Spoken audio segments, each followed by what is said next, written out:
Përshëndetje miq të Antena TV, jam këtu me kolegun tim Ermal Peçi, gazetar edhe moderator, ka një emision në Sinjalin, i cili po presim këtë ditë do ketë ftuar shumë interesant.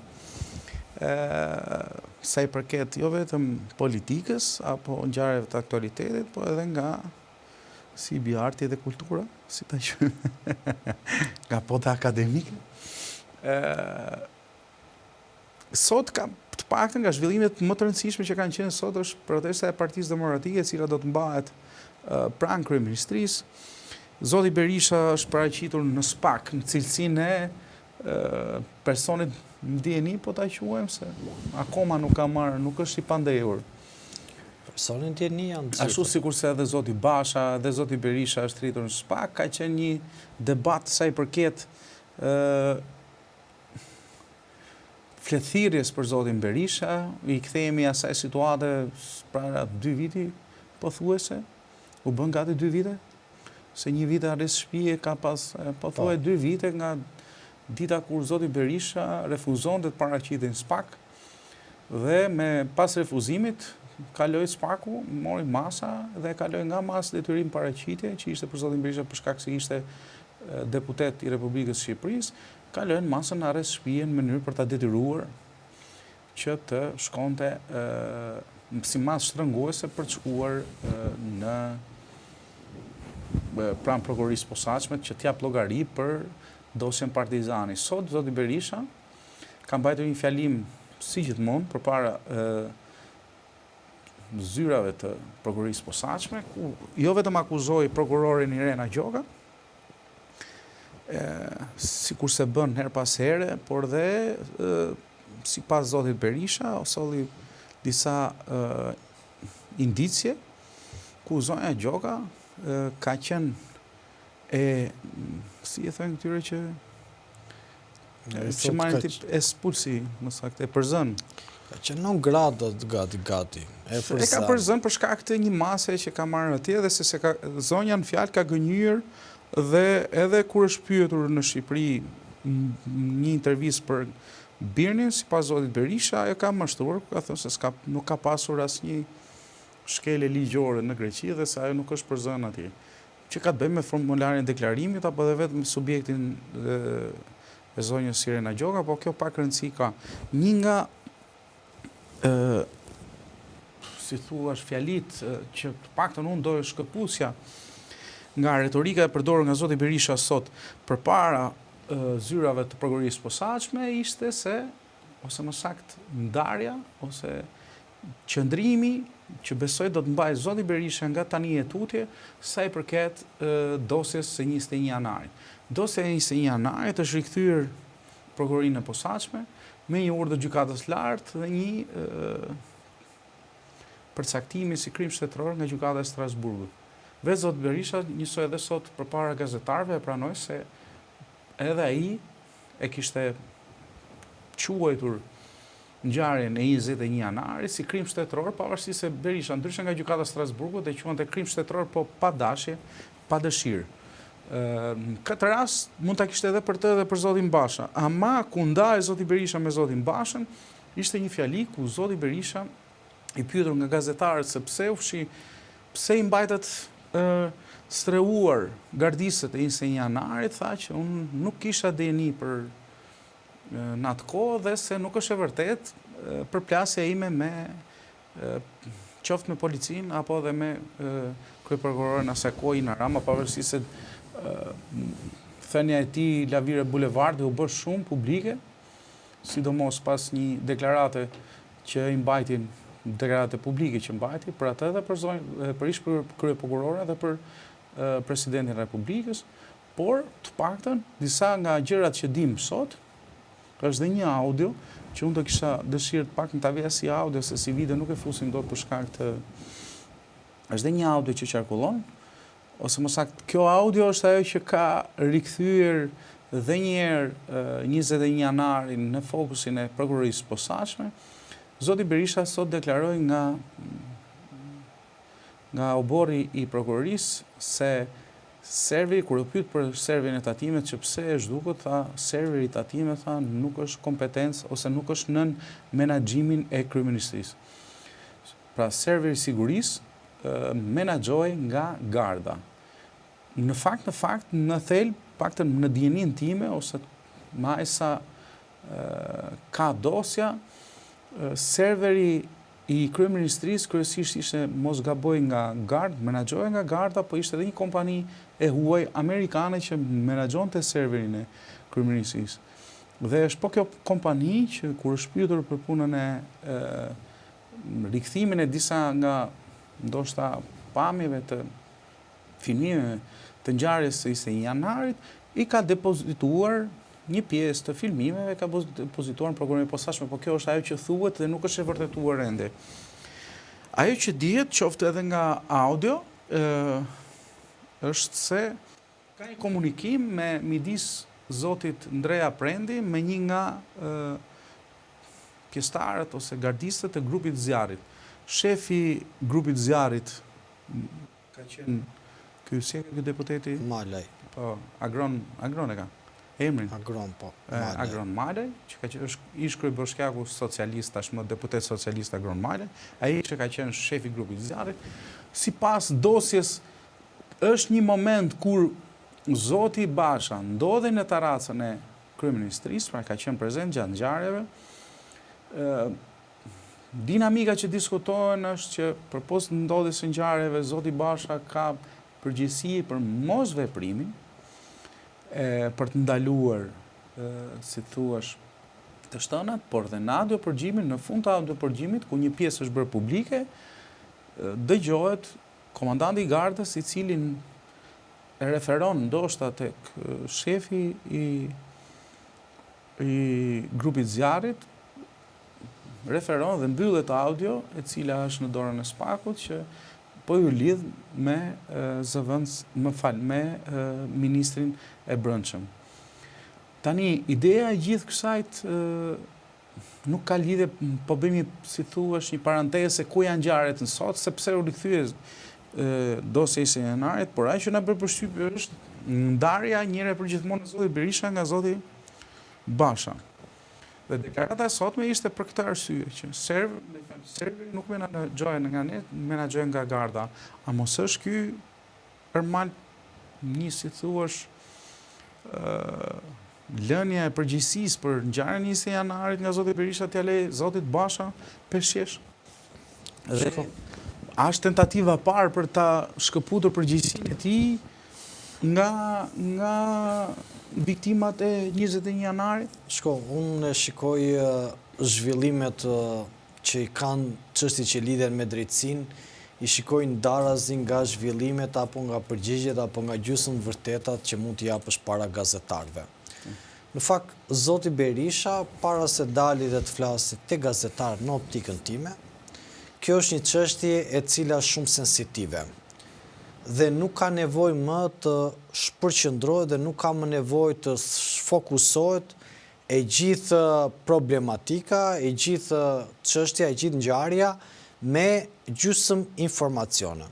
Aty kanë humbur jetën 4 individ, 4 qytetarë, e kanë shumë të ndjeshme familjarët e tyre, por edhe shoqëria kërkon zbardhjen e kësaj ngjarje, jo vetëm për çështje ligjore, por edhe për përgjegjësi morale. Kjo është panorama e parë dhe prandaj unë si një qytetar mendoj që kjo ngjarje duhet marri zbardhje, duhet të ketë dritë për të vetëm arsye që secili prej qytetarëve të kuptojë dhe secili prej përgjegjësve që të kësaj ngjarje duhet të marri qoftë një përgjigje morale, qoftë një përgjigje penale. Pra, gjykata duhet vendosi. Kjo është e para njerë që është thelbësore. E dyta lidhet me faktin që unë nuk e kuptoj dot, në fakt që pse zoti Berisha duhet të flasi para gazetarëve dhe të paktën treguesit e tij në kozjatin apo deduksionet e tij politike lidhen gjithmonë me gjysmë të vërteta, pra nuk thot kur të vërtetën e plot para gazetarëve, dhe të zgjedh të japi materiale për gazetarët për zhvendosur vëmendjen nga zhvillimet reale. Në optikën time, një politikan i përgjegjshëm shkon tek dyert e SPAK-ut, depoziton çfarë ka për të depozituar, qoftë ja lej përgjegjësinë kujt të doj zoti Berisha, si e ka menduar zoti Berisha, në ka përgjegjësi, në s'ka përgjegjësi, në ka qenë aty fare kot apo ka qenë plot, ka qenë njeri që ka dhënë urdhra apo nuk ka dhënë urdhra. Dhe të shkojë në dyert e SPAK-ut dhe mos t'i japi më konsum mediatik kësaj çështje. Kjo është një çështje e cila ka gati që në momentin kur ka ndodhur Anri, si ngjarje vetëm ka pasur konsum politik dhe mediatik dhe nuk ka pasur asnjëherë përgjegjësi. Dhe në këtë kontekst do ishte, në mendimin tim, edhe në respekt të viktimave, edhe në respekt të ngjarjes, por dhe familjare të tyre, që zoti Berisha çfarë informacionesh ka, ti tregoj në SPAK. Dhe duke i treguar në SPAK se çfarë informacionesh ka, kjo ngjarje do të zbardhet dhe do të marrë një formë më të plotë. Pastaj, nëse ne e lëm përsëri me vokacion apo me gjysmë vërteta, që zoti Berisha thot, unë nuk e kam këtu, por se kam aty. Në fakt, ka disa deklarata të zotit Berisha, të cilët janë të regjistruara, që i ka thënë në një koshiencë të plot, dhe unë mendoj që kjo ngjarje ka nevojë më shumë për tymnaj mediatike se çka. Unë mendoj që kjo ngjarje ka nevojë për një përgjigje, se cili është përgjegjësi i kësaj ngjarje, cilët janë përgjegjësit për të mbajtur çështjet që lidhet me 21 janarin. Kështu që në këtë kontekst, unë mendoj që e gjithë kjo që tenton zoti Berisha është si një ushqim për opinionin publik, por nuk lidhet fare me zbardhjet. Për sa i përket apo i shet zoti Berisha, zoti Basha apo të gjithë ata aty. Unë mendoj që zoti Berisha i ka shitur gjithë që në momentin kur nuk zgjodhi apo kur u shpall non grata dhe ka thënë një parti e cila nuk më mbron mua, më mirë mos të ekzistoj. Kështu që në këtë kontekst mua nuk më habit më fakti që apo shet zoti Berisha bashkëpunëtorët e vet, apo po shet zoti Basha, apo po shet gjithë Partinë Demokratike. Në këtë kontekst dhe në gjithë veprimet që ka bërë zoti Berisha, kuptohet që çështjet ku është i implikuar zoti Berisha janë një hall më i madh për të, dhe në këtë kontekst është njësoj si ai ujku i plagosur i cili çdo që i afrohet afër e shqyen sepse i tit vepron në instinkt kafshëror. Kështu që kushdo që të jetë aty që mund të ketë përgjegjësi penale, zoti Berisha do e shesi menjëherë për të shpëtuar lëkurën e vet. Kështu që mua nuk më duket një gjë që nuk ndodh politik. Çështja është që kjo është një deduksion politik, pastaj është përgjigjja që do t'japi SPAK-u dhe gjë kërkoja se kush ka përgjegjësi dhe çfarë ka përgjegjësi. Pra në këtë kontekst tani, kjo është vetëm në vazhdën e asaj se çfarë ka ndodhur që në duhet më kujtohet 8 janari i 2022-shit, se aty ishte që plasi, ka ndodhur që më përpara, po them që ndodhi përplasja e madhe. Dhe duhet kuptojmë që çështjet të cilat zoti Berisha ka sot në SPAK është kompleksi Partizani, SPAK-u, është dhe Gërdeci, këto tre çështje kryesore. Dhe në të gjithë këtë vazhdimësi që ka zoti Berisha të betejës me drejtësinë edhe të betejës për të jetuar politikisht, të dyja rrugët i përplasen tek drejtësia. Kështu që në këtë kontekst tani unë mendoj që zoti Berisha ka nevojë më shumë për të hedhur tymnaj apo për të tymuse apo flakadan para dyrëve drejtësisë. Unë mendoj që zoti Berisha, kur ata e thritën, mund të kishte shkuar dhe të kishte thënë çfarë kishte për të thënë në dyert e drejtësisë dhe mos të fitoj kot, pra në këtë rast edhe thirrjen që ata i bën për ditën e premte, zoti Berisha unë tha nuk jam të premten, ata i thanë hajde të mërkurën. Pra e gjithë kjo më duket një lojë ku ka fsheti që zoti Berisha nuk doj që të ketë një përgjigje kjo çështje sa më shpejt. Kështu që në këtë kontekst e shikoj. Nëse, okay, besoj se nuk është në dëshirën e zotit Berisha kjo. Thjesht unë besoj se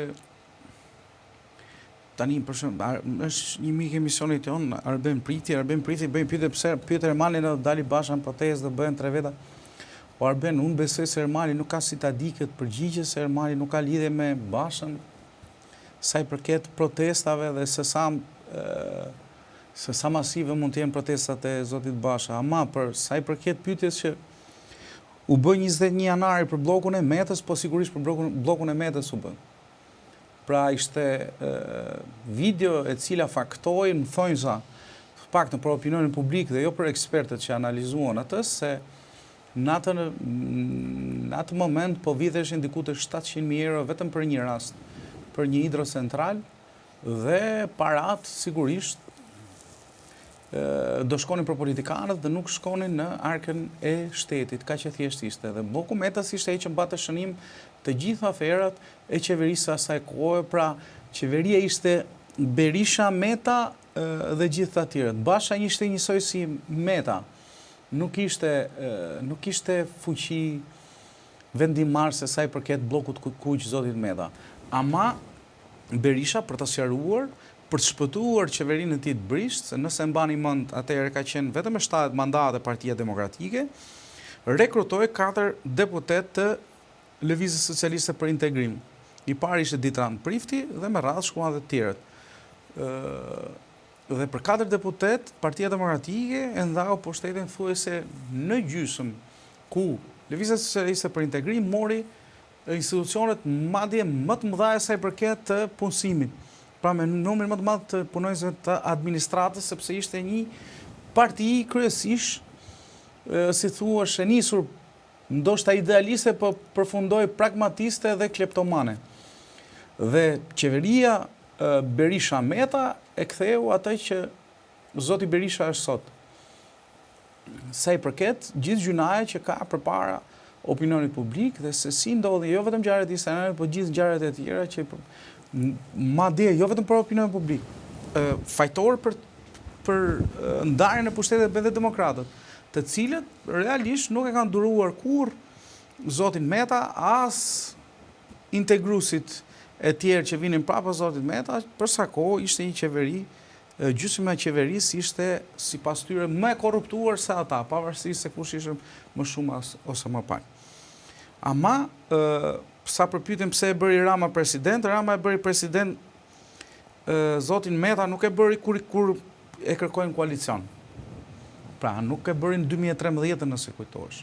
Zoti Meta është bërë vite më mbrapa president dhe me postin e presidentit ai bashkë me Berishën, se duhen dhe votat e Partisë Demokratike, pra është në konsensus se do 2/3 mos gaboj presidenti. Se kam ide se si ka dalë deputet, se si u bë president, nuk e mbaj mend, mos të gënjej. Ka disa faza, pra janë 5 votime që bëhen për presidentin që duhet plotësu 2/3. Nëse nuk bëhen 2/3, pra nuk bihet dakord për një kandidat konsensual, pastaj partia pushtet në votimin e fundit më duket se mund të vendos emrin e presidentit për sa kohë presidenti është mbi palët. Pra do të jetë përtej PD-s dhe PS-s dhe president Ilir Meta u vendos qoftë nga zoti Berisha, qoftë nga zoti Meta dhe presidenca, emrimi president i zotit Meta ishte fundi i gjithë karrierës tij politike sa i përket partisë, të cilën më pas si adhuroi i detyruar zonjës Monika Kryemallë dhe ngjarjet më tej i dim se si vazhdoi historia. Agron Male ishte shefi i grupit zjarrit, sigurisht në ngjarjen e 21 janarit, Rama e bëri kryebashkiak, pastaj e bëri kryebashkiak e biznesmen, pastaj deputet. Tani deputet lëku i 21 janarit ndoshta sikurse zotit Male, po dhe zotit Tërmet Peçi, deri diku duket si strehim se sa është, qofse Berisha e strehoi zotin Male pasi ndodhi 20 janari në ambientet e kryeministrisë, të njëjtën gjë po bën dhe zoti Rama, e cila e strehoi zotin Male në ambientet Kuvendit të Shqipërisë përmes duke emëruar deputet. Tani, nëse po më pyet sepse e bën këta, ka vetëm një përgjigje dhe besoj se do kuptohemi dhe do jemi të qartë. Politika moral nuk ka, po moral shet, po në Shqipëri nuk ka as ta shet dhe as e bën. Pra këta nuk kanë moral në të bëri gjërat mbrapsht dhe nuk kanë bajnë asnjë lloj përgjegjësie. Politika në Shqipëri është pragmatizëm, se kur e kemi parë se shahen e përshtyhen në parlament dhe më pas rinë e pinë kafe bashkë. Politika është kur këta nuk kanë lënë se zoti Meta kur bashkua me Ramën, kujtojmë atë videon e famshme të zotit Meta kur Rama ishte kryetari i sektit spionëve, ky që akuzoi babain e tij, këto i ka thënë Meta. Para se të para se të bëjë koalicionin 2013, dhe kur arritën firmosën bashkë në Shkodër me lobimin e këtit, si e ka ky Koka? Lefter Kokës. Jo Lefteri, vllai, Nari. Nar Kokës e kanë bërë atë darkën e ngjallave që thoshte Berisha në Lals, ajo ka qenë darka e ngjallave që Meta për shkak pragmatizmit u detyruat shkonte sepse mund t'ishte bërë dhe në 2009 Meta me Ramën. Problemi ishte se me Ramën kalonin 70 me 70, edhe si duhet Metës. Metës si duhet pushteti me njerëshëm, mënyrë që të gostiste, si thuash, qetën e hajdutëve. Problemi është se të gjitha këto që kanë bërë këta, nuk kanë moral, prandaj janë në pikën ku janë sot, që e mbështesin njëri tjetrin dhe e shesin sepse s'kan asnjë detyrim. Vetëm detyrim që pati edhe zoti Berisha ndaj zotit Metës që e mbajti në 2011, më saktë që e mbajti me dhunë dhe u ndodhën ngjarjet e 21 janarit, ishte se zoti Meta i cënonte pushtetin zotit Berishës dhe kjo i duhej. Dhe këtë pastaj zoti Meta e ka parë gjithmonë, prandaj zotin Berisha në ditën tim më të keqe ka kjo besoj se ngjarja kur doli video e të ndjerit Dritan Prifti me zotin Meta, me bllokun e Kuq, kjo ka qenë ndoshta dita më e keqe sa i përket si thuash subjekt ligjor që mund të ishte zoti Meta pas asaj video, i cili do të paktën me sa me dieni kam unë u manipulua ngjarja sikur nuk ishte e vërtet dhe jo vetëm zoti Meta, po dhe zonja Monika Kryemadhi e kanë kaluar, e kanë përjetuar si një fund hidhur atë ditë të karrierës së tyre, sepse e dini se burgu ishte afër. Vetëm mekanizmat që ndodhen pastaj që u përdorën ku një drejtësi e korruptuar e cilësoj sikur video nuk ishte autentike, bën që zoti Meta mos përfundonte kur në burg dhe ky ishte turpi më i madh që ndodhi dhe kjo solli edhe revoltën e qytetarëve shqiptar. Tani, unë besoj se nuk ka lidhje se çfarë u bë zoti Meta dhe çfarë mund të bëjë zoti Meta. Në diskutime që jemi sot, jemi përpara faktit. Nuk po flasim për gjunahet që kanë këta përpara opinionit publik. Ne po flasim se në raport me 21 janarin Berisha është më i pastër se Basha në thonjza. Pra sa vlen nëse prokuroria posaçme, të paktën me sa thuhet, sot ka një audio ku shefi i gardës i kalon ministrin e brendshëm grupit zjarrit,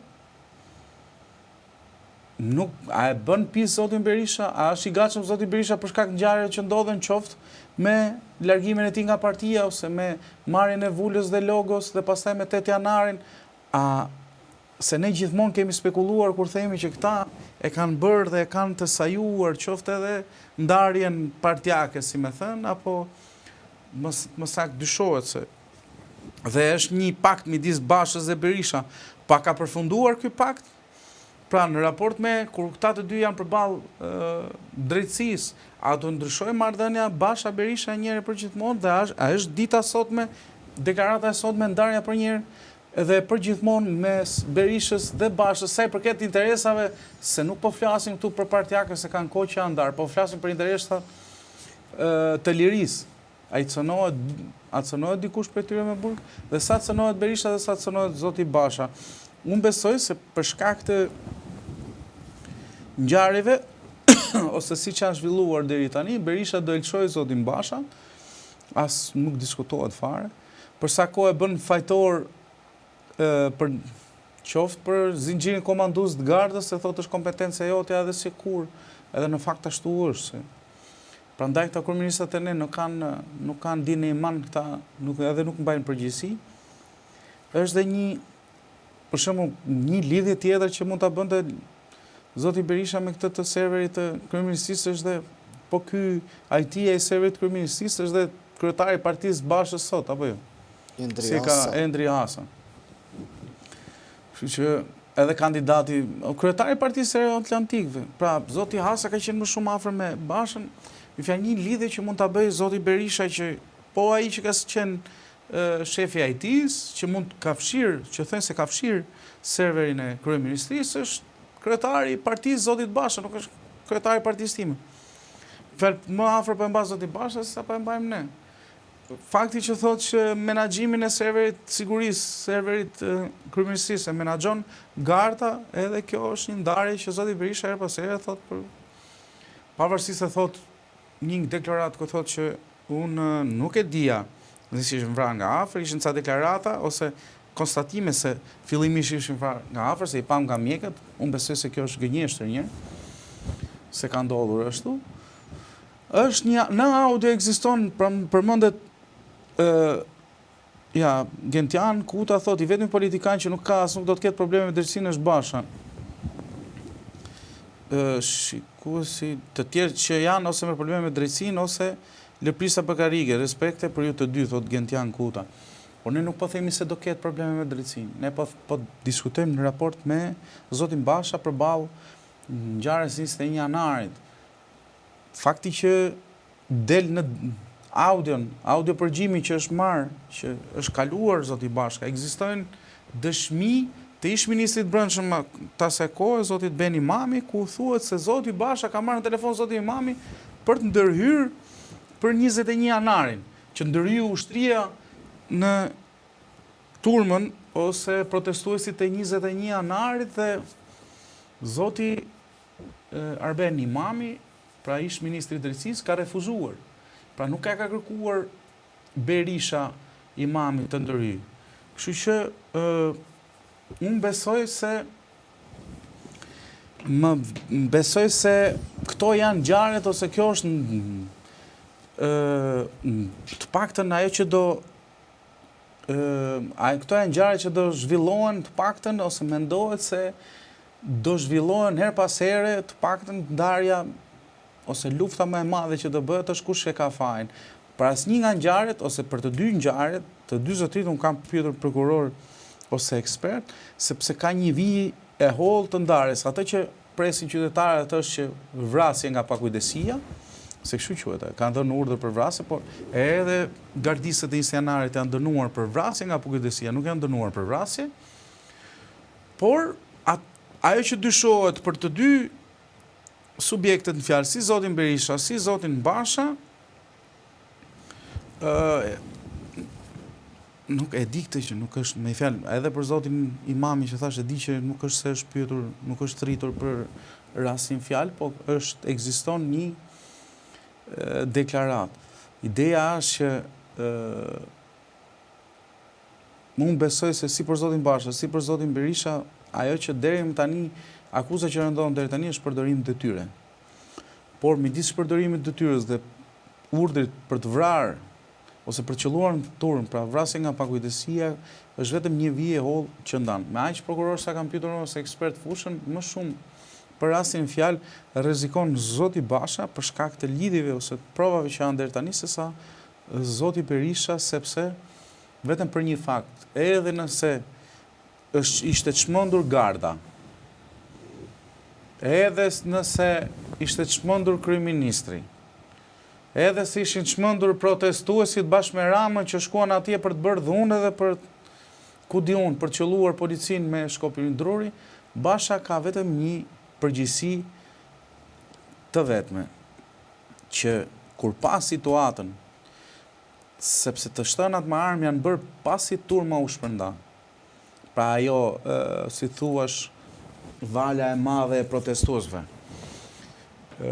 Dhe pas ngjarjes parë ku u qellua Ziver Veizi, mos gaboj, ka qenë viktima e parë që u qellua Si mbaj mundësi emra. gardit të rrethues. Pas asaj ngjarje, zoti Basha në cilësinë e ministrit brendshëm, nëse nuk është fajtor për dhënie urdhri, minimalisht është fajtor për mos reagim ose mos veprim për të ndaluar gardën përmes komunikimeve që kanë ato të herpaseshme, se nëse e di gardistët komunikojnë, nuk është se ishin një tuf, kanë audio, se nga ato audiot është marrë përgjimi. Komunikimet me njëri tjetrin, komunikojmë gjatë kohës me njëri tjetrin nëpërmjet audios apo edhe çfarë quhen këto, Radio Mars.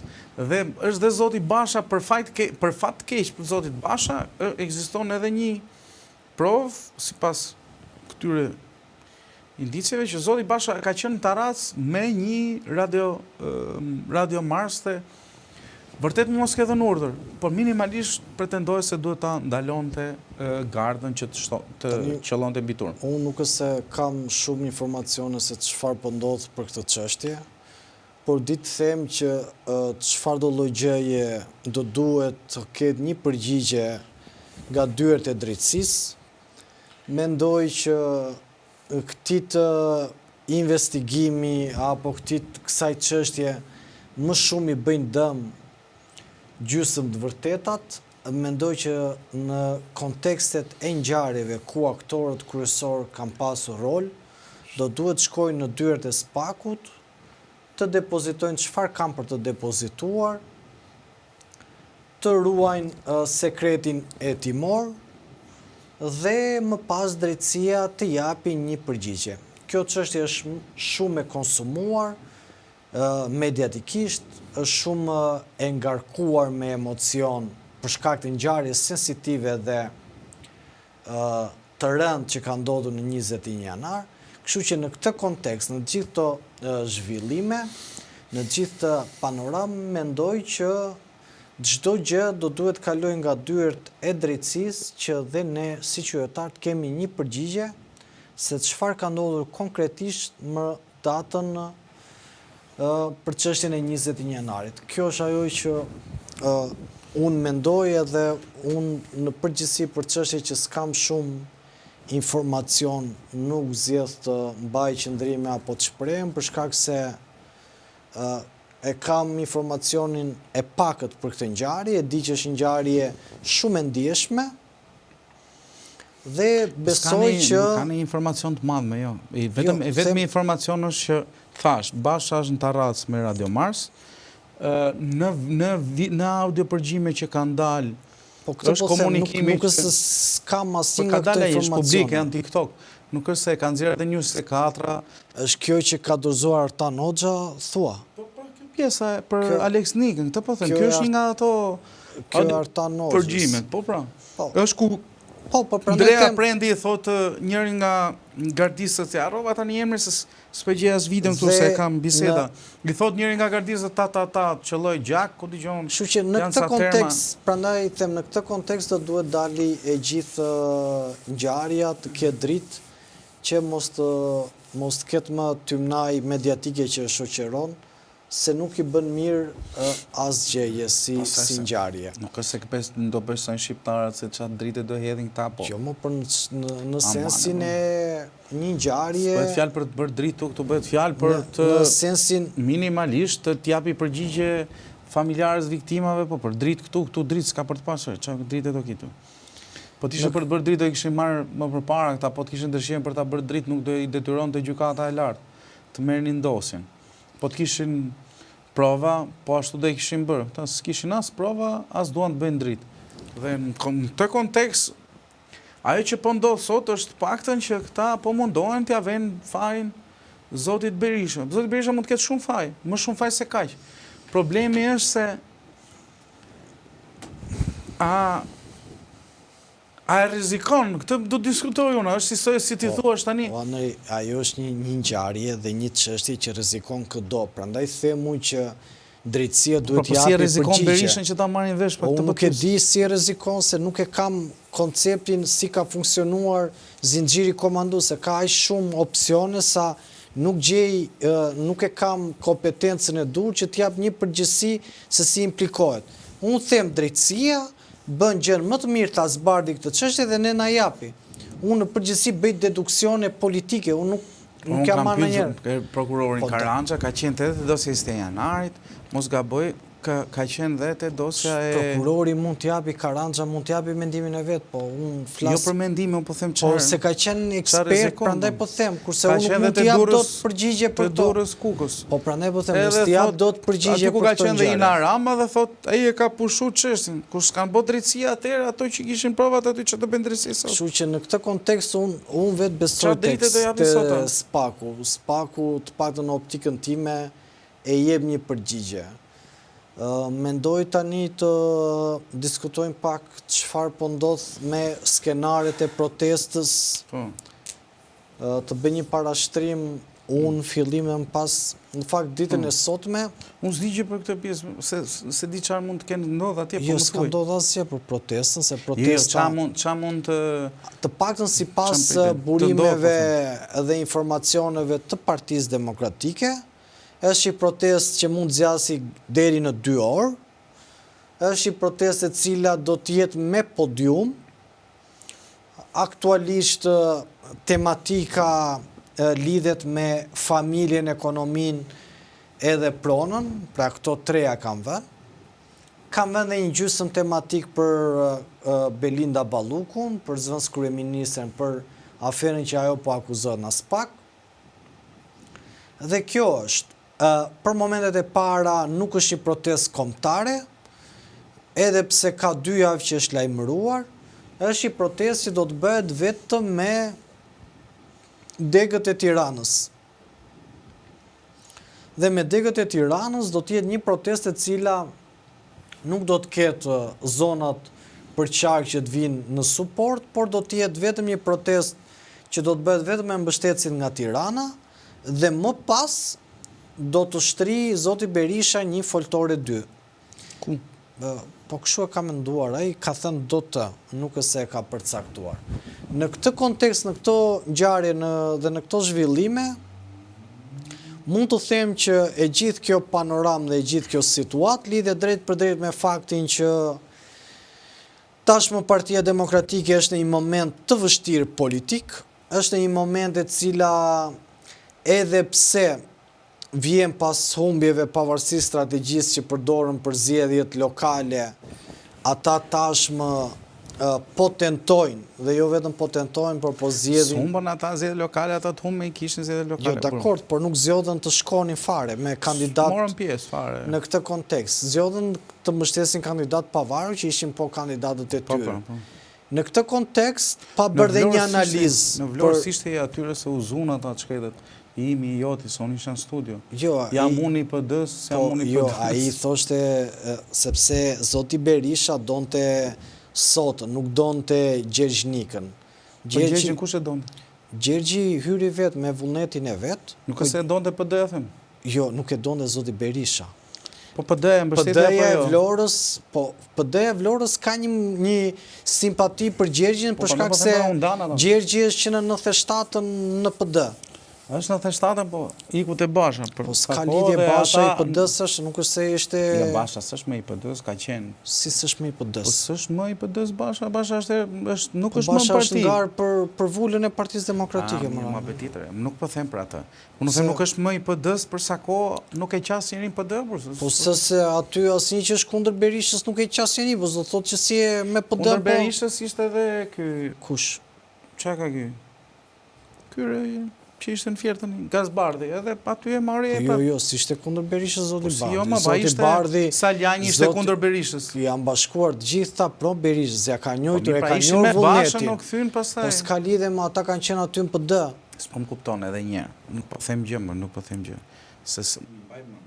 Po zoti Saljani është shprehur kundër Berishës. Po, pastaj pranoi, për ty pi çka ka thënë, dhe pranoi. Po, shumë bukur. Gazbardhi, ishte Gazbardhi kundra ose ka qenë as Basha kundra? S'ka më dhe gazi Berishës. i përtypi, vajtja tje. I përtypi, pa hallin e tyre, po nuk po them gjë unë. Problemi është se e panë që ndoshta edhe Luli s'kishe gjëmë Terezi.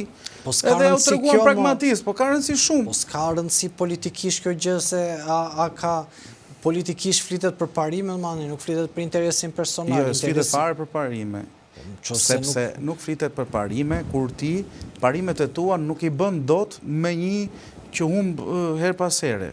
Pra, se që të kuptosh... Uane i parimet ishin, vlla, parimet ishin Shtetet e Bashkuara të Amerikës, drejtësia, po mirë më tani, po kështu, po s'kam qa muhabet i bit tjetër, tani kjo është muhabet kot, po këto ishin që unda Partia Demokratike. Nuk është po them kjo, pse që e ka vetëm këto, që thua ti? Po këto ishin parimet që unda Partia Demokratike, më jo që them unë po them qa thët, në atë kohë, kur Partia Demokratike unda për këto 3 pika. Për qa unda? Unda për çështjen e non-gradës, unda për drejtësinë dhe unda për pika e tretë ishte për listat e hapura. Këto 3 pika ndaheshin partia, po këto 2 ishin thelbësore. Mbështetja e ndërkombëtarëve, pra Shtetet e Bashkuara të Amerikës dhe drejtësia. Këto 2 ishin. Kush i vuri? Si? Kush i vuri këto pika? I vuri Basha apo i vuri tjetër kush?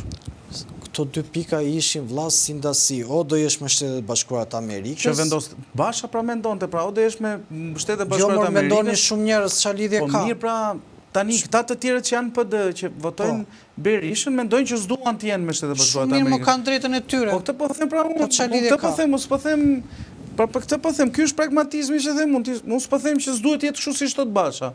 Duhet gjemër, ky ishte ndarja po them. Po një sekond pra që ta shpjegoj. Nëse u mbarove ma le ta shpjegoj këtë pjesë, nuk kam problem. Pra, zoti Berisha unë da përfundimisht me Lulzim Bashën për vullën dhe për logon, sepse si pas zotit Berisha, po kuptonte që Basha i mori më saktë partinë dhe e përjashtoi, absolutisht.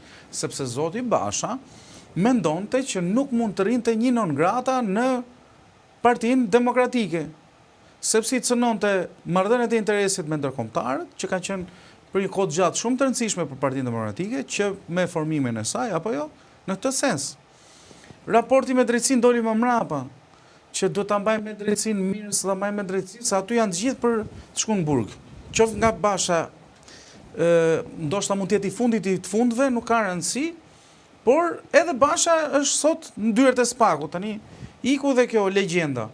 Mos diskutojmë pastaj të tjerat me radhë, se nuk e bëj të qëndësishme argumentin.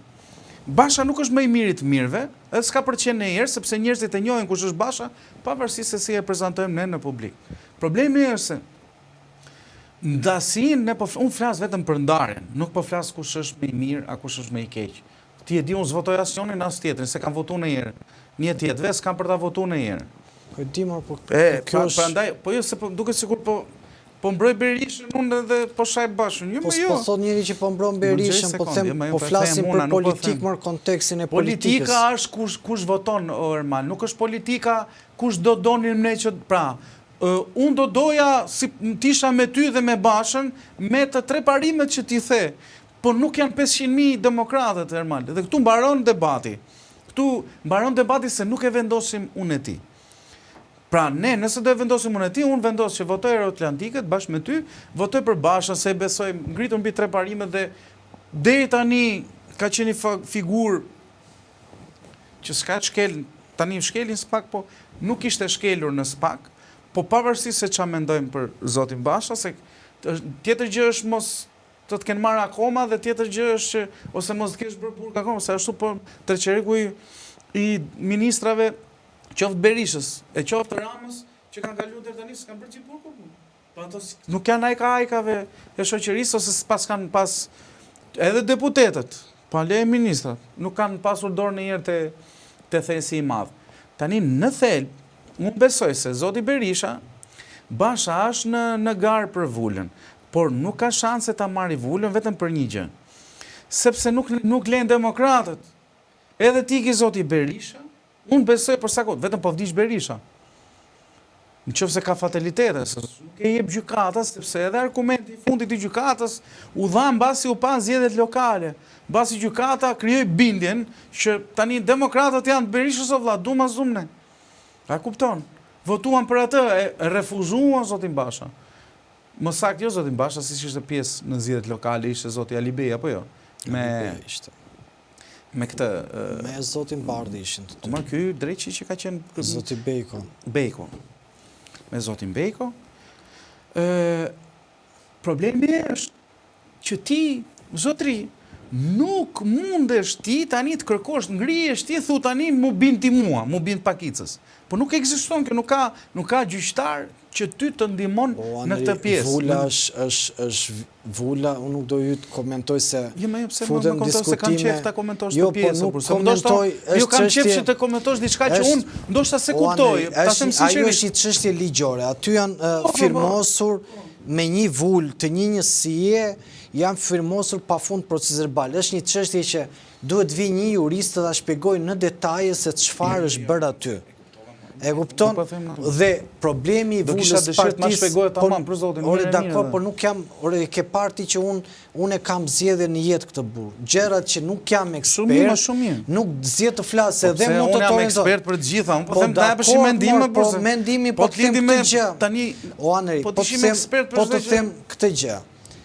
Çështja e vulës partisë demokratike është shumë e koklavitur, me bashkëpunime underground, me bashkëpunime që ne nuk i dim, me ato që pritjet dalin.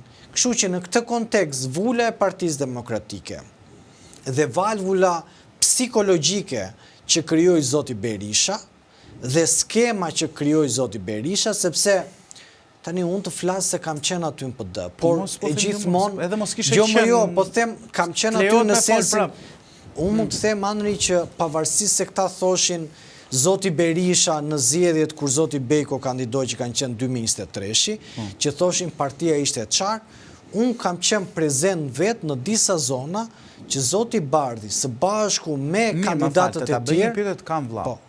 Unë editorialet i kam shkruajt nga, mos gaboj, editoriali imi i parë ka qenë 2008. Ka qenë për kur zonja kjo, çka kjo? Topalli do e kthente piramidën ish piramidën, do e bënte ish piramidën dhe bënte kuvend. Pra do e kthente sallë kuvendi. Biles u dhan 1.5 milion euro atere, humbën ato për projektin, 1.5 milion euro, se u harrun ato të zonjës Topalli, se harron dhe zonja Topalli, harron shpejt. Tani, edhe unë kam bërë disa editoriale, edhe për zotin Bejko, për shembull, që ma mbajnë si legjend, edhe dhe ishte kryetare, mund të jetë profesor, mund të jetë shumë i mirë. Por, me sa mbaj mëndu unë, zoti Bejko është kushuriri i këtij, që ka pas i Gjirokastës? Kërë bashkiaku Gjirokastës, ky që i Lazaratit. I Lazaratit. Si ka i firma? E di për çfarë më thua. E di kush është i Lazaratit, po... Se s'du t'i hynë kërkimet... Dasho Aliko. Dasho Aliko. Ky që, mi fjalë,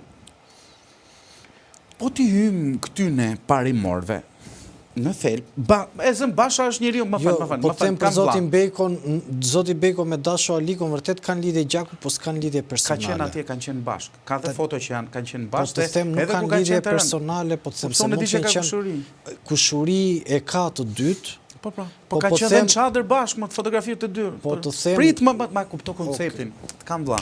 Ma kupto konceptin, nuk e kam fare se s'ka bërë një gjë. Jo, po tregoj një gjë që e di se s'ka bërë një gjë Beko, më burr. Nuk e kam të ajo për te Beko në thelb. Që ishe kryetari për bashkie Tiranës, por ishte kandidat, më fal.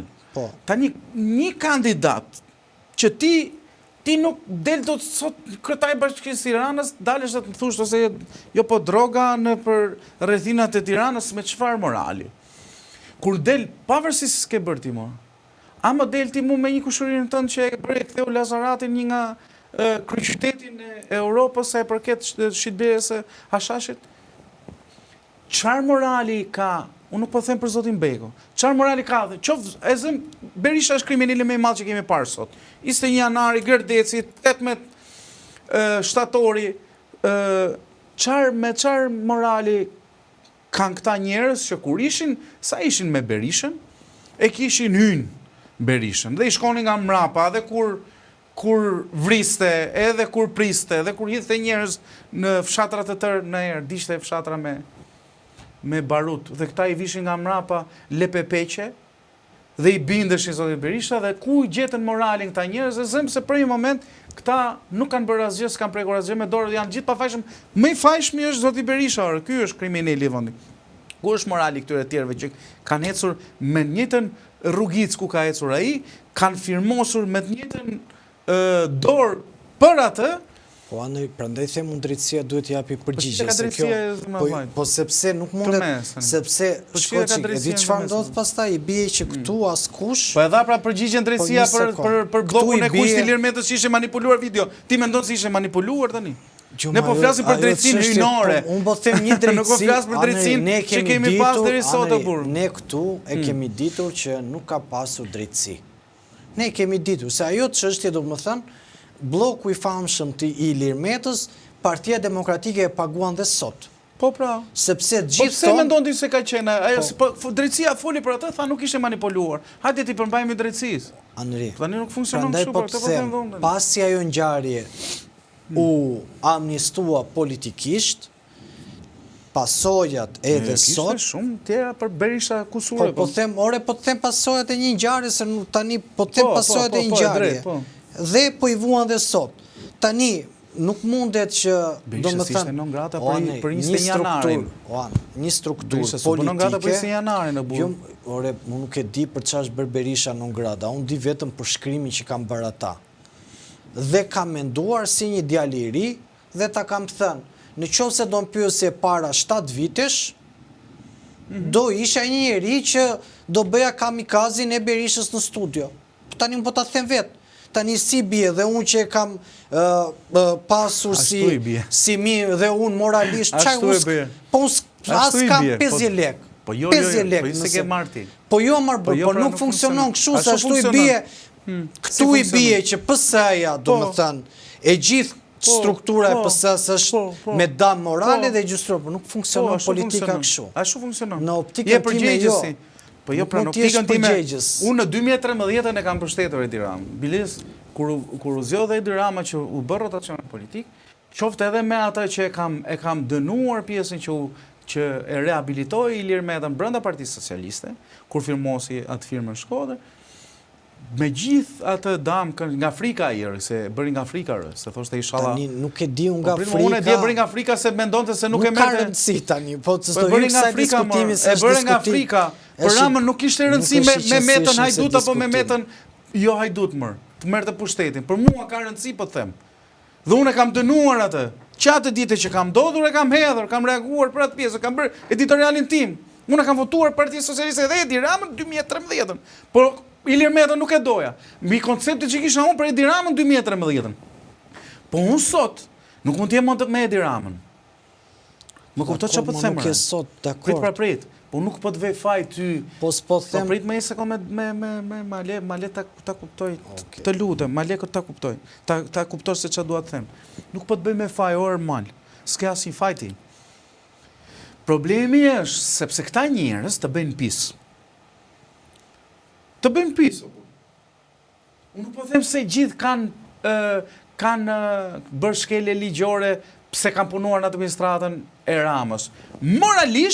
Moralisht, kur ti më del dhe më kërkon votën për Edi Ramën, ose më thua që ky zotëria është burri më i mirë që ju keni parë, unë i shoh si manipulus pa bërë krim në grabitjet që i bëhet shqiptarëve nga Rama apo kushdo që ka qenë para Ramës.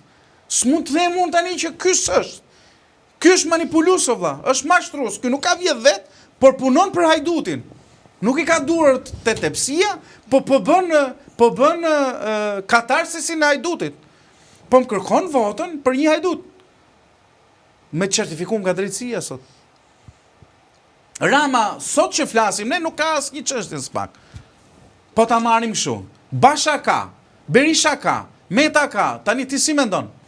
I vetmi sot që s'ka llogari me drejtësinë është Edi Rama dhe ti dikur ke thënë që kush nuk ka llogari drejtësinë, ky është më i miri. Tani ti e voton Edi Ramën? O Anri, po ma të copzove mendimin. Nuk ta copzoj, po kështu ke thënë. Po ma të copzove mendimin, asnjë nuk do marrë, se po mbesh si Berisha dhe ti që më thua gjysmën vërteta. Mirë, okay, më falem. Tani unë Ramën... Më nuk te ke thënë ti, më ore falem. një sekundë se të them unë çka kam thënë, se sot e voton Ramën. Ore një minutë. Ti e voton Ramën. Unë se kam votuar në 2013, do votoj sot. Po pse se voton? Po Kur Berisha është i korruptuar, Basha është në SPAK, Berisha është SPAK, Ilir Meta është SPAK. Nuk e votoj Ramën për të vetmen arsye që kam parë që vendi nuk është përmirësuar dhe nuk ka vizionin e asaj që mendoj unë për politikën. Jo se është hajdut. Ore, hajdut, o anë ju. Ore, mendon që është hajdut apo jo në raport me drejtësinë, po them se më çmendë tani mos ma kthy këtë vizioni parimi. Tani po ma thua edhe një herë, unë të kam thënë gjithë deduksionet, po një sekondë. Ta them që është hajdut të burr mos e o Anëri, unë e kam zgjedhur si mënyrë komunikimi. Hajdut pa firmë. Po më dëgjoj çfarë do them. Gjithë deduksionet tregojnë që Edi Rama me qëllim është rrethuar vetëm nga mëkatar dhe nga njerëz cilët kanë vese. Vese për të futur duar në buxhetin e shtetit. Po. Dhe deduksioni të çon, po di more Andri, thjesht ai ka përdorur këtë mekanizëm. Komandati i çetës hajdutëve pa firmë. Po. Këtë po them pra. Po këtë kam thënë, por po se e themi ne më vëlla. Tani ka fol drejtësia për këtë pjesë. Mjaft për një rast që ka fol por ç'ke tani. Pavarësisht se janë pa vendim formës prerë akoma. Tani unë s'do pres kur të vdes që të them që Rama është kryetari i çetës hajdutëve. Unë zgjedh vëlla që të paktën kur komunikoj, se unë kam shumë të lehtë edhe t'i vë epitete hajdut, maskara, pis. Po ju më lale, se vem neve more ka vë spaku, more s'po thejme ne. Ta mbaroj. Por në gjithë këtë kuadër, zgjedh gjithmonë që mos të vendos epitete të cilat i atribohen drejtësisë, por të bëj analizë dhe të bëj deduksion që çfarë të sjellin këto pasojat. Fakti që vetëm erën e fundit që spaku janë 50 milion euro të zhdukura me një të gërcitur të gishtit, tregon shumë se çfarë qeveri është kjo. Ajo që ne diskutuam këtu bashkë që shumë pak media e kanë prekur, që luftar Yrsa pastronte lekët e karteleve dhe njeriu i karteleve pas ka qenë në zyrën e kryeministrit. Po s'ka lidhje, është këtu s'ka lidhje. Po pse nuk ka lidhje? Po s'ka lidhje fare. Kjo është s'ka lidhje. Po pse? S'ka lidhje. Po nuk ka lidhje që ky ka qenë në atë kohë ky i karteleve. Ky i karteleve doli sot. Nuk ka të qenë atëherë që ky që shkon kryeministri ka qenë lidhje me kartelin. Nga di kryeministri. Ja, një sekond. Po. Ministria e Brendshme, Shiku, edhe 100 agjensi tuaj, nuk japin informacione? Jo. Në qoftë se ata nuk kanë dhënë informacione, është okej. Por që në atë kohë kur ai ka dalë... Po Dorian Duçka me këto që ishin atë Goneza, kishin lidhje gjë me Sinaloan. Në sensin e sa s'kishin lidhje. Goni shërbime informatike ishte. Po ka, nga zbuluan. Po kjo është çështje, domethënë. Kishin lidhje me Sinaloan ajo, po them unë. Nuk kishin lidhje, por një sekond tani. Që në atë kohë qarkulluan, që luftar Yrsa qarkulluan dhe kur qarkullojnë në media... Vlla ishe për para foto, burse më çmendet tani. Po në 2020 nga qenë foto. Po pra ishte, po foto nuk ishte kur shkoi ky dhe i than ky është i Sinaloas. Në 2020 kur ka dalë fotoa, përfaqësues të opozitës së asaj kohe, apo media dhe nuk jam shumë informuar, di që e kanë targetuar si përfaqësues i karteleve të Sinaloa. Dhe vetë zoti Yrsa ka dalë në media për t'i hequr zë. Pa, ka thënë nuk jam unë, kështu e drejt ashtu. Tani, kur këta e dinin, shërbimi informativ nuk e dinte, kjo është çështje, prandaj them, është shumë e rëndë. Por në këtë pjesë... Si kur ta e dinin, nuk e di unë e dinin shërbimi informativ, mund të edhe ta dinin dhe kanë bajtur të fshet. Po të morani kryeministri, i vini informacione. Po nuk i thua do ti një kryeministri... Anë, po kryeministri vendit s'mund takoj tani, po të shkojmë ne dy, nuk na pret. Sepse edhe kur të kërkojmë neve takim... Vare, ti se ke provuar ti dhe s'ka pritur. Po e kam provuar, ja ta thash. Po jo man, po ç'pun ka mund takoj Ramën. Pse? Por, anë, të takosh kryeministrin e vendit, kalon një filtr. Po pra, po do të thonë është gazetar dhe mund të takosh. Po ore, unë si gazetar mund të takoj, po një njeri që vjen nga jashtë, do më nuk i të shoj një CV ati, një përmbledhje, ore kush është ky që po të vjen takon, sa ta nuk po i vjen rastësisht. Pa tjetër më burë. Tani këtë po të them tani se po ma bërë. Pa tjetër më, po jo me Sinaloan. Tani nëse, prit, ma lev vetëm një sekund të lutëm, të kam vlla. Okej. Në deduksionin tim, për shembull, nëse tani nga do zbuloj që kryeministri ka takuar, pasi u shpall ky zotëria nga departamenti i Thesarit që mos bashkëpunoni me ta njerëz, se non grata nuk është as kyre. Ky janë thesari ekonomik, ka bërë sanksione. Sanksione ekonomike, si ky i Bosnjës. Po që i liruan sanksionet që ja ekonomike. hoqën sanksionet pastaj. Po tani ta morim kështu se këta ti vende ta hiqim prap.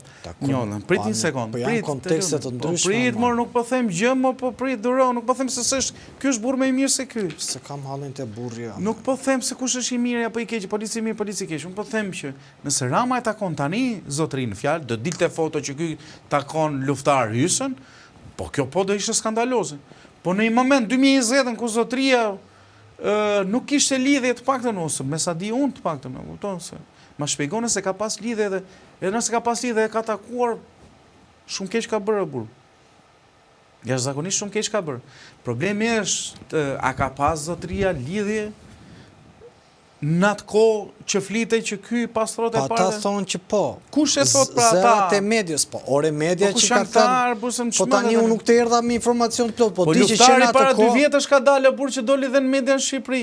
Unë po flas video kur është kjo foto kur është bërë para 4-5 vjetësh. Në 2020 është bërë foto. Para i viti gjysa na doli luftari që ishte këtu, që se dika që para. Po ishte vetë opinioni e burr që doli në intervistë plot luftari.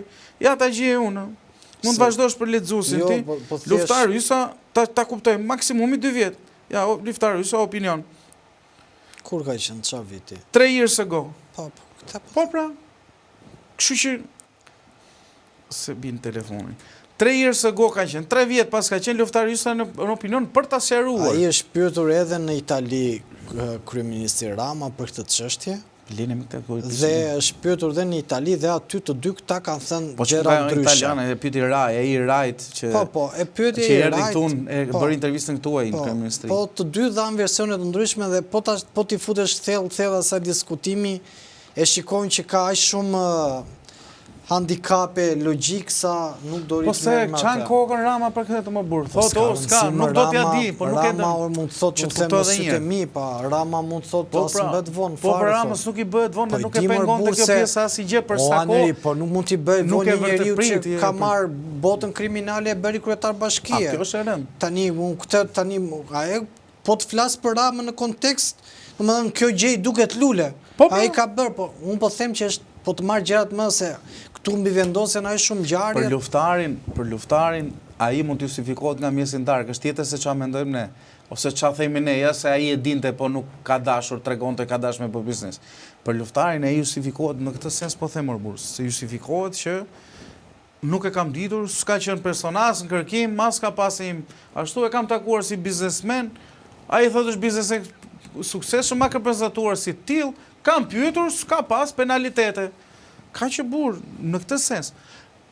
Fakt është kjo që the kjo e dyta, që Rama ka bo kryebashkiak dhe mban akoma kryebashkiak njerëz si Tërmet Peçi. Ose e bëri dhe deputet më mbrapa. Po kjo po është skandaloze. Mban akoma njerëz që i kishte deputete i kanë bërë ministra që kanë pasur lidhje me krimin organizuar. Me njerëz që kanë dalë tani që porosisin vrasje me Ska Enkro. Këto janë skandaloze, burr. Një qereku i ministreve i kam pas dashnor. Po s'po them, nuk po gënjejmë të kjo pjesë. Po s'po them gënjej, po nuk... Si, kur e kanë këta, e kanë edhe në rrugë, edhe në krevat. Po si që ka kjo tani? Këta kanë edhe në krevat, do t'i them 3 paktën emra. S'përbëna interes publik. Po përbëna interes, s'mund t'jesh ministre me dashnorin kriminal. Si s'për ka interes, qaj këto vajzat e showbizit dhe tani po i dalin vajzat e showbizit dhe jemi këto zhdun këta me njërës që merren me drogë. Arrim gjykojmë sa vajzat që s'kan lidhe fare me jetën politike Shqipëri, s'kan lidhe as me paratë e shqiptarve, e themi i kërkojmë moral tyre, po ju zhdoni me këta më. Kurse këtyre tonave që kemi ministre, janë kabinet qeveritar, njerëz më të afërt të Ramës, këto kanë pas kriminele, vrasës, i kanë pas të dashur, se s'po them se është pejorativ dashnor. Po i kanë pas dashur, burr, po kjo është skandaloze, burr. Kanë denoncuar edhe këto politikanë, nuk po flas për raste që s'janë denoncuar. Po është skandaloze. Si mund të imagjinosh ti tani Ne po flasim, e kupton ti çfarë lloj standardi? Ti më thon mu luftar hysa që erdhi me taku Ramën. Ai e ka atyre, ka ministrin me që të flen darke me atë tjetrin që porosit vrasje mëngjes.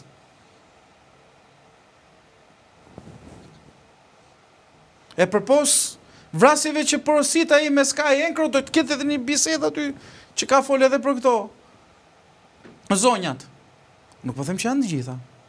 Po 2-3 pojër të sakta. Tani si mund presësh moral ti nga një kabinet, edhe si mund kërkosh ti mund thosh tani sot shifën Ramës si që ke pa në 2 metra, pse shoh do të Ramën si 2 metra mbledh, na ka ardhur majt hunës. S'më bëhet më burr, nuk më vjen natyrshëm, s'kam dëshirë më. Qa të themë për para, kupton? Ku ta mbaj Ramën unë? Qoftë për bindje. Që ka një kabinet që gjysmën e kanë në burg, e gjysmën tjerë që i ka zgjedh vetë, janë për burg. Këtë të mbaj unë, si ta mbaj këtë? Si të them? Të them njerëz, ore, shifni këtë burg se ky është zotni, se ky s'ka lidhje me drejtsinë, se këtu doli debati, që s'ka lidhje me drejtsinë. Askund s'ka dalë Rama që të ketë lidhje me drejtsinë. As është rritur një spak, po këtë bën Ramën jo fajtor, qoftë moralisht, qoftë penalisht. Për çfarë po flasim? Është shkëput sot Ministria e Brendshme s'ka lidhje fare më me policinë e shtetit e burr. Pa jo e vendos si vetë, ja la Ilir Prodës. Po si ja la Ilir Prodës? Kush është ky që e vendos vetë? Kryeministri i vendit, ç'të bën më? Po, kush është ky që e vendos? Ore, dakord kryeministri i vendit. Se tani po Ore, dakord kryeministri i vendit, ore. Po nuk mund të funksionoj çdo gjë e bëj unë, se jam kryeministri i vendit, pastaj burgun bëjeni ju, se unë s'di gjë që ju ishit. Po ata që janë aty e pranojnë këtë gjë anë. Kush e pranon? Ata që janë aty. Në çfarë sensi se kuptova, fal. Ministra, deputetët, drejtorë që firmosin. Ore, normal, unë sot me bë ofertë për të punu këshilltar me një ministri në shtet. Nuk shkoj dot, vëlla, pse më vjet turp. Ju se s'dua, mor. Të duhet ty rroga për shembull sa marrin ata, 1.100.000, 1.200.000 në muaj. Po se janë rritur. Janë rritur, po. Të bën punë? Të bën. Vdisha, jo bën punë. Po s'të bën punë ti rroga 1.200.000. Po për këtë shkosh tu? Po të bën thashëre. Po këtë shkosh dha, po ku të shkoj unë tani? Te Koqiu. Va kupton, si shkoj unë te Koqiu kur drejtori i policisë thonë që ka lidhje me krimin organizuar. Dhe nuk menaxhohet fare nga ministra ime, e të marrë edhe të talën bythën dynjaja me mu, menaxhohet nga i tjetër që e ka vënë Rama që këte ka ti në Rama, e ka më afër se... Shko tek Elisa Spiropali. Më keq. Po jo s'është e lidhur me krimin. Tani do talësh me mua. Po tani çfarë them, po tani se dhe mua ti s'kur çat bëj, unë e kam bërë zgjedhjen time. Më them më keq, nuk ka rëndësi është e lidhur ose është e lidhur me krimin, mos më bëj po të flas. Po mirë, dal zgjedh një tjetër. Është më keq. Një sekond. Belinda, keq e më keq. Kjo i mori marrë edhe drejtorëve të vetë që zdonin me dhënë Dërheqin, që i kishte emruar Rama, i bënte edhe presion. Tjetër ka. Kush është këtu? Gonxhen ka thënë Berisha që është i lidhur me krimin. Gonxhen e lidhi me këtë Gilmando Danit, pa jo mund të ketë pas lidhje, nuk e di nëse Gonxhe ka qenë te njësia 7 për fushat tek ne, ose më ka lidhje me Tiranën që mund ka ministër tjetër. Ja te shëndetësia, ja ta gjeta. S'është e lidhur, është kjo që erdhi nga Italia. Po ja shko atje. Shko atje. Ja ta gjeta një, shko atje. Pra ti në po mirë, po s'ka rëndësi, unë... Atje do shkoja me qef, për zonë... Po ja, po ta them ta gjeta. Po nise, e kam fjallën që atje do shkoja me qef për këtë zonjën, ta them sinqerisht. Po më po se është mjek e po them. Me ashtu si që shofën zonjën. Jo për Ramën. Vetëm për 2 gjëra dhe unë e kam thënë se një para era do të bëjë gjithë ilaçet tumorale do t'i bëjë të rimbursueshme. Edhe kjo është gjëja që më e mirë që mund të bëjë zonja informacionet që unë kam. Besoj se gjithë problemet më të mëdha shëndetësia shumë tematike problematike. Dhe shëndetësia nuk e ka. E dikush është problem shëndetësisë normal që nuk e ka në dorë vetëm ministri. Është shumë komplekse. Edhe fondi i FSDKSH-ja që është e gjithë këto drejtoritë e tjera, këto janë bërë në çet hajdutësh dhe janë, po të shikosh të gjithë janë një lloj forme bashkëpunojnë me një tjetrin dhe janë një lloj gjithë një ministrim vete. Unë kam marrë dhe po lexoj më shumë raportin e auditit që ka bërë KLSH-ja për shkak të barnave për tumoret. Me ato jam duke u marrë këto ditë, sinqerisht, isha duke lexuar dje dhe par dje me këtë jam fokusuar sepse më intereson. Unë shqyqysh Zotit paktën vitet tani nuk kam pas një hall të tillë, paktën nga familjar ose rreth i afërt. Kam pas, po jo në nivele që mos marrin mjekimin e durrës. Unë kisha pas normal, unë e kisha hap studion me Ministrinë e Shëndetësisë, se për Zotin mos u merresha me Berishën e mos më qof Zoti deri aty, po nuk u merresha me Berishën me Rama me Elagu se Elagu. Treqerekun aty po si çoja në burg për Zotin e Madh, sepse nuk ka krim, është tjetër gjë ti vjedhësh para tjetrit, që është gjë shumë tuar skandaloze, por është tjetër që ta vrasësh ti se do ti ngadal. Nuk e ke dhënë ti jetën. Shumë dakord jam. Kushtetut, Neni 55 thotë që gjithkush ka detyrimin të marrë mjekim në këto institucionet shtetërore në rast se ka një problem shëndetësor. E garanton kushtetuta. Se po tjetë kështu se është dikush në rrugë aty dhe e vendos ky drejtori i FSDKSH, se kush do vdesi, e kush do jetoj, e ca mjek aty të spitalit onkologjikut ose spitalit qa ka ajo, QSUT-s, Qendrës Universitare Nën Tereza, kjo nuk duhet vazhdojmë më kështu. Ta ajo mund të shkoja vetëm për këtë fakt, nëse e ka marrë këtë nisëm dhe nëse do e bëj. Dhe nëse ajo e bën, unë do e përgëzoja qoftë vetëm për këtë punë, sepse është një zonjë e cila ka lënë një punë jashtë vendit që është nga flas nivele jashtëzakonisht shumë të larta. Unë kam pyet edhe miq shqiptar që merren që një njohin sektorin, por edhe miq që jetojnë atje. Është një rang, ai posti drejtues që ka pas atje është një rang, ka qenë një rang shumë i lartë drejtues dhe me sa di unë ajo ka refuzuar, është larguar nga një post për të dhënë këtë eksperiencën e vetë tu në këtë fushë. Që asaj di duket, pa do e lejojnë, kjo është problemi. A do e mbështesin, kjo është problemi. Po dhe nëse s'e mbështesin ata, hajde të mbështesin në këtë sens, e kupton. Jo, ne mund ta mbështesim, po vendimarrja i takon natyrisht atij. Jo, ka ca gjëra që bëhen dhe me dhunë. Si me dhunë? Me dhunë e bëjmë me dhunë, kështu me zor. Tregojmë kush është ai duti, pse do ta vjedhë ai, pse nuk e lejon ai. Po këtë pse ç'a me dhunë, do marrim Shkopin, s'na lë mendja burr. Anë drejtori qytetarëve, besoj se konsumuam. Unë të dashur qytetar, si të bashkoheni të protesta Partisë Demokratike, si mos bashkoheni, për mendimin tim, gjithmonë për çdo lloj proteste shihni interesin e tryezës tuaj. Pra ktheni herë kokën nga familja juaj, nga fëmijët tuaj, nga bashorti apo bashorti, nga njerëzit tuaj të afërt, çfarë nevojash kanë, në cilat kushte jetojnë dhe mbi ato premisa kërkoni ngrini zërin për gjithë problematikat që ju rrethojnë. Protestat janë të mira të domosdoshme, por ato si thuash më të voliçme ose më të frytshmet janë ato që lindin nga bindja juaj dhe nga kryesisht vota juaj. Unë besoj se ju e keni panoramën saktë se në çfarë lloj pozite është pushteti sotëm, por edhe opozita apo të gjithë faktorët të tjerë, qoftë ky vend as dhe jashtë, dhe besoj ose mendoj se do jeni më, si thuash, më vendimarrës sa i përket zgjatja e një pushteti i cili deri tani po mbahet si thosh me brek në përkëmbë, ose po mbahet nga aleancat e partive të cilat nuk kanë ngelur asgjë tjetër përveç moralit, por një, si thuash, faze të detyruar që i mbajnë peng gjithë shqiptarët. Pra janë dy parti, dy kulisa që kryesisht e kanë kthyer vendin në stagnacion dhe nuk ecën asgjë përpara. Ky kalimi, hapja e grup kapitullit të fundit të Shqipërisë për Bashkinë Evropiane nuk më thot asgjë. Për sa kohë shqiptarëve u mungojnë, si thuash,